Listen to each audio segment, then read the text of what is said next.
sweet, sticky Asian meatballs, and the real secret here is my technique for keeping those meatballs super tender and super juicy. So one of my pet hates is really dry, tough meatballs. No one wants any of that kind of action. So one of my key secret ingredients to make your meatballs really tender is to borrow a little bit from our Italian friends. Get some breadcrumbs. I'm going to use panko breadcrumbs because I think they have a nice fine texture for this. And I'm going to add some chicken stock and make a little breadcrumb mush. That's the technical term for it. Now you will see this with Italian meatballs a lot, soaking the breadcrumbs in milk, but we're doing chicken stock this time because milk and Asian meatballs, that just doesn't sound right to me. Okay, so let that soften up. We really want those breadcrumbs to get nice and soft. Now, the meatballs themselves, I'm using a mixture of beef and pork. So I'm adding the pork in because you want a little bit of extra fat. The extra fat means extra flavor and extra juiciness. Now, I'm also going to add some spring onion and some garlic. Now a little bit of extra flavor here with some sesame oil. And now my breadcrumbs, they just took a few seconds to soften up there. Good to go now. And a really good, decent pinch of salt. All right, so I want to mix this until it just comes together. An overworked meatball is like an overtired mum. Tough and not very caring. All right.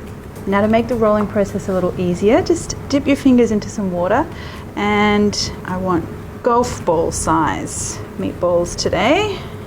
I can really smell that sesame oil. It's just delicious already.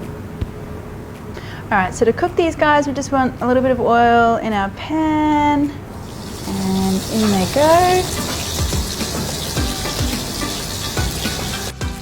Now the key here is to not overcook your meatballs in this first stage. We just want some lovely, nice browning and color on the outside. We're going to finish the cooking later in our sauce.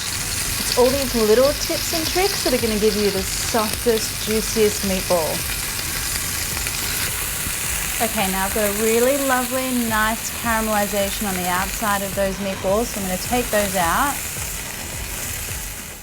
Okay, now time for the sauce. So I've got a beautiful amount of pork and beef fat in my pan. Don't need to add any extra oil. I'm just going to put my ginger straight in there. The smell of that ginger, so good, so comforting. And I've got some strips of carrot as well. Now at this point you could add a whole bunch of vegetables, whatever you like. Capsicum, be great, zucchini, lots of different options there. And I'm going to go in with my chicken stock. This is going to deglaze the bottom of that pan and lift off all of that flavor.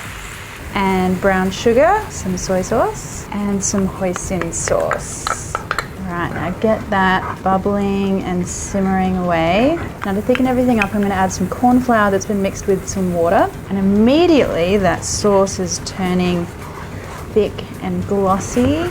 So I'm going to get my meatballs straight back in there. So give them a nice coating. Now they look luscious already. Now here's the part where we let them do their final amount of cooking as gently as possible. Turn the heat down and put the lid on, and then just let them steam away in that sauce until they're cooked through, about 3 or 4 minutes. Smell divine.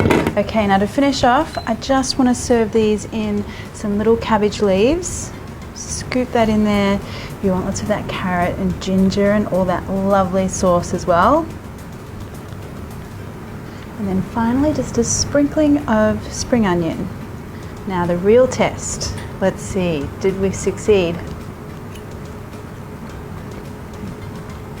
That is so soft and tender, you guys will not believe it. Now that's a meatball that makes me happy.